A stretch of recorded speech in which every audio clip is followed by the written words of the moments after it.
Good day, everyone. Welcome to Modern Complex Analysis Virtual Classroom.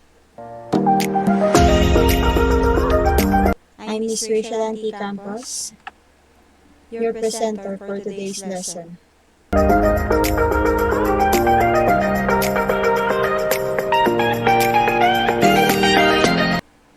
Our topic is about hyperbolic functions and inverse functions. And this will be the objectives.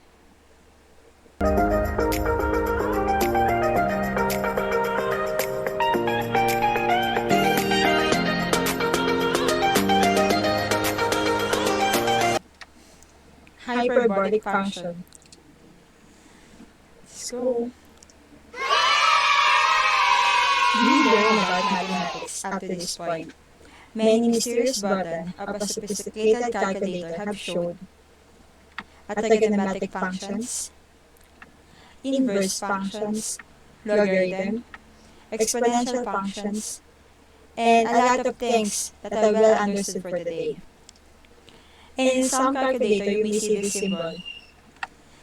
It looks like sine, cosine, and tangent, but with letter H in the end. What are these things? These are hyperbolic functions. A hyperbolic function is kinda like trigonometric functions, whereas a trigonometric function is related to unit circle, and hyperbolic function is related to hyperbola.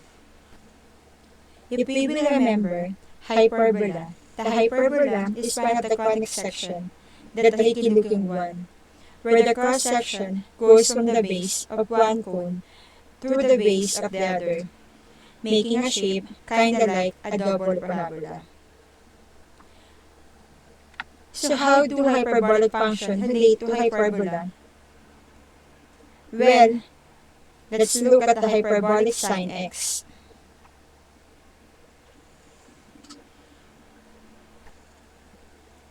This is equal to e to the x minus e to the negative x over 2.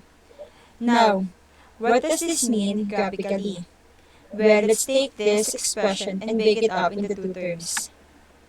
1/2 e to the x minus 1/2 e to the negative x. If we sketch these two curves, we get a hyperbola. And the sum of these two curves at every point. We will give this hyperbolic sign, which we can see crossing the origin and getting closer and closer to either section as we go to positive and negative infinity. And the domain and range are both all real numbers. So from this, we can see how hyperbolic sign, which can be expressed with this exponential term, is intimately linked with this hyperbola. What about hyperbolic cosine? That will be the same as hyperbolic sign. We just switch this minus to a plus.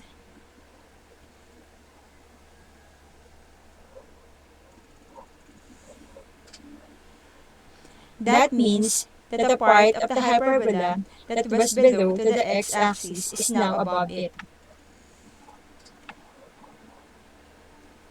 And if we add up this curve, we got hyperbolic cosine, which will look like a bit different.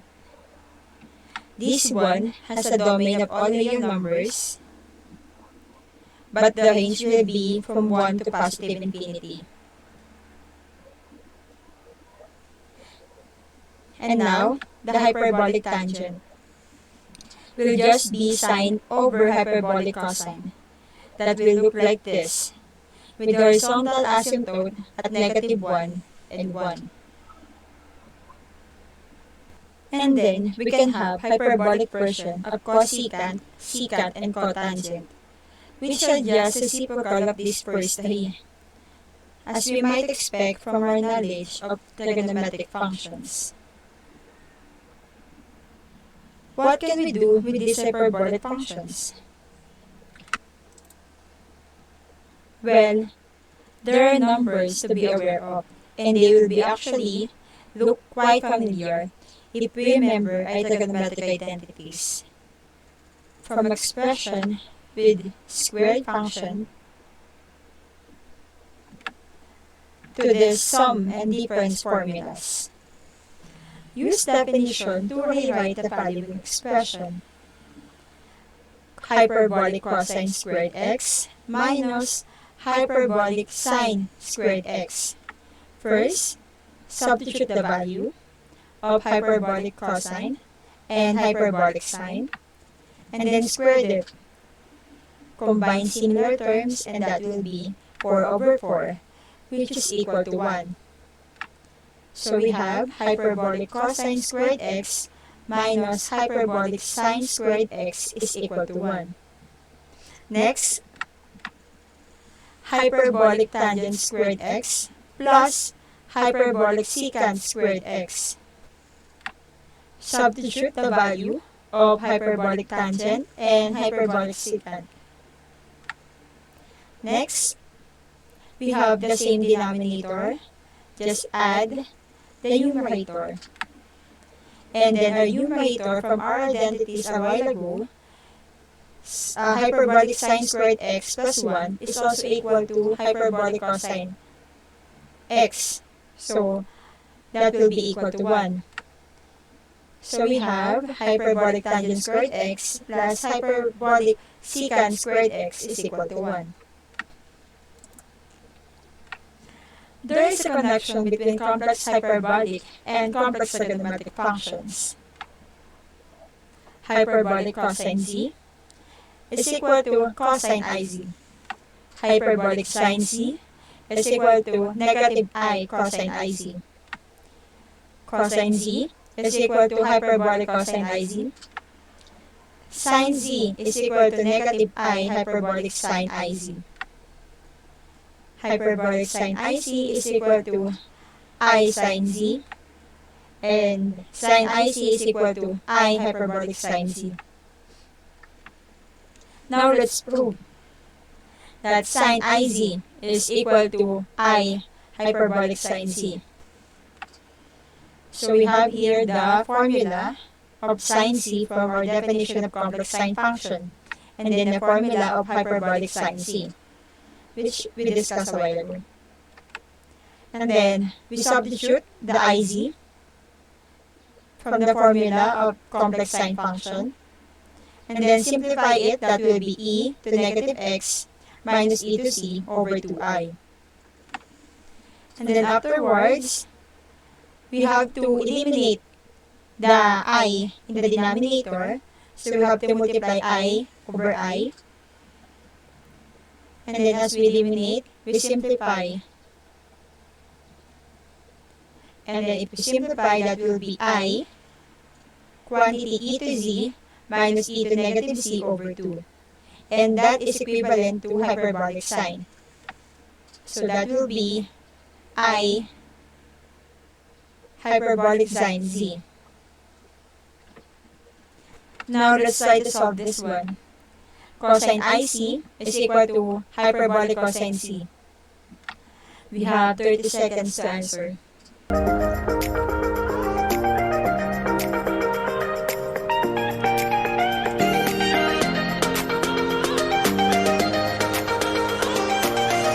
Let's solve. Cosine IC is equal to hyperbolic cosine z. Now, cosine z is equal to e to iz minus e to negative ic over 2 from the definition of complex cosine function. And then, again, the formula of hyperbolic cosine z. And then, again, substitute ic from the definition of complex cosine function. And then simplify, that will be e to negative z plus e to c over 2. And then we just interchange e to negative c plus e to c, so that we will have the same value of hyperbolic cosine, and that will be hyperbolic cosine z. Now let's try to evaluate. Evaluate hyperbolic cosine iz. So that will be hyperbolic cosine z is equal to e to x plus e to negative x over 2. And then, of course, substitute iz to z. That will be e to ic plus e to negative ic over 2. And this formula is equal to cosine z from the definition of cosine function. Next, inverse functions. Inverse trigonometric function. If z is equal to sine w, then w is equal to arc sine of z. This is called inverse sine of z or arc sine of z. Similarly, we define other inverse trigonometric or circular function as inverse cosine z, inverse tangent z, etc. This function, which are multiple valued, can be expressed in terms of natural logarithm as follows. In our case, we omit additive constant 2k pi I, and then our k is equal to 0, positive, negative 1, positive, negative 2, and so on in the logarithm. We have here the value of the inverse sine z, inverse cosine z, inverse tangent z, and the reciprocals. Now, let's try to solve and prove the inverse sine x, if that will be really equal to its value. Now, let's prove. Assume that y is an element of the real numbers, where negative pi over 2 is less than equal y, less than equal pi over 2. Now, we have y is equal to arc sine x. Then we interchange x and y. Then x is equal to the definition of our complex sine functions. We have to substitute. And then multiply both sides by 2i. That will be 2ix is equal to e to iy minus e to negative iy. After that, multiply both sides by e raised to iy. Okay, next, transpose. And then completing the square. Get the square root. And then solve for y.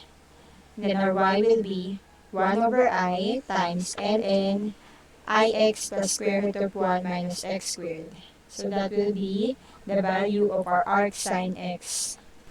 Let's try to prove arc tan x is equal to 1 over I ln 1 plus ix over 1 minus ix. Let's prove. Let's assume y is an element of real numbers, where negative pi over 2 is less than equal y, less than equal pi over 2.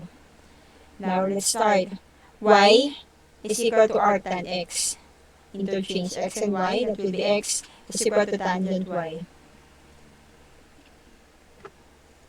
Next, substitute the complex tangent function. So our x is equal to I times 1 minus e to 2iy over 1 plus e to 2iy. Multiply both sides by I, so we can eliminate the I on the right side. And then cross multiplication, that will be ix times e to 2iy plus 1 is equal to e to 2iy minus 1.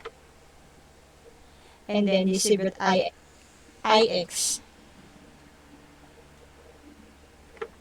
Next, transpose. So that in the right side, we will have 1 plus ix. And then, on the left side, we will have e to 2iy minus ix e to the 2iy.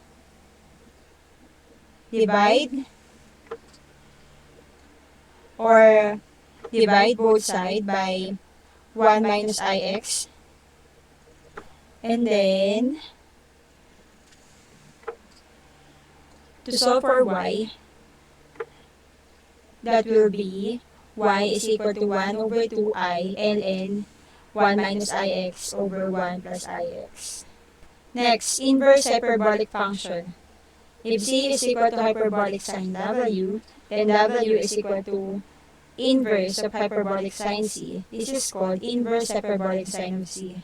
Similarly, we define other inverse hyperbolic function as negative hyperbolic cosine z, negative hyperbolic tangent z, etc. This function, which are multiple valued can be expressed in terms of natural logarithm as follows.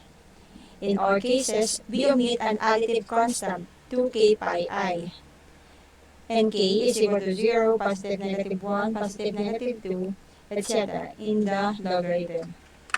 These are the inverse hyperbolic sine z, inverse hyperbolic cosine z, and inverse hyperbolic tangent z. Now let's solve the inverse hyperbolic function of arc hyperbolic tangent. Consider the solution to the equation z is equal to hyperbolic tangent w. Next, substitute the value of hyperbolic tangent, that will be e to 2w minus e to negative w over e to w plus e to negative w. Simplify, that will be e to 2w minus 1 over e to 2w plus 1. Next, we have to solve for e to 2w. To solve for e to 2w, that will be equal to 1 plus e over 1 minus e. We just simplify the previous expression. And then, solve for the w. To eliminate the exponential function, you have to use ln. And then w will be 1 half ln 1 plus c over 1 minus c. So, arc hyperbolic tangent c is equal to 1 half ln 1 plus c over 1 minus c. Thank you. Over 2. And then,